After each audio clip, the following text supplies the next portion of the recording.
அனைத்து அரசு மருத்துவக் கல்லூரி மருத்துவமனைகளிலும் 4 வண்ணங்களில் டேக் முறை அறிமுகப்படுத்தப்பட இருக்கிறது. ராஜீவ்காந்தி மருத்துவமனையில் இன்றைக்கு டேக் அறிமுகப்படுத்தப்பட்ட நிலையில் தற்பொழுது மற்ற மருத்துவக் கல்லூரி மருத்துவமனைகளிலும் அதனை 4 வண்ணங்களில் அறிமுகப்படுத்த திட்டமிடப்பட்டிருக்கிறது. கூடுதல் விவரங்களை நம்முடைய சிறப்பு செய்தியாளர் ரகுவரனிடம் கேட்கலாம்.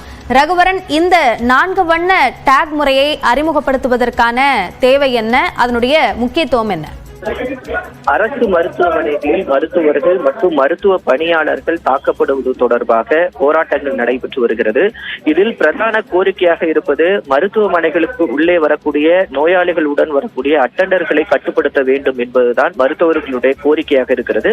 அந்த கோரிக்கையின் ஒரு பகுதியாக மருத்துவமனைக்கு வரக்கூடிய அந்த நோயாளிகளுடைய அட்டெண்டர்களுக்கு இந்த சிவப்பு, மஞ்சள், பச்சை, நீலம் நிறத்திலான இந்த டேகுகளை கொடுப்பதற்கு மருத்துவத்துறை முடிவு செய்திருக்கிறது.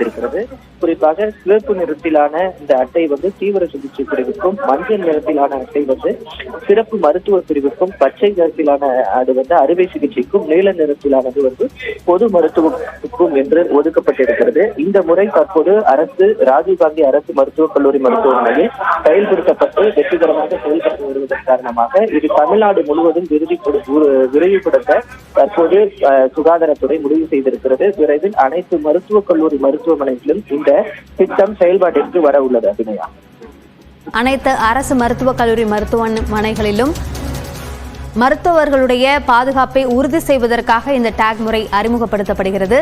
இது சார்ந்த கூடுதல் விவரங்களுக்கு நன்றி ரகுவரன்.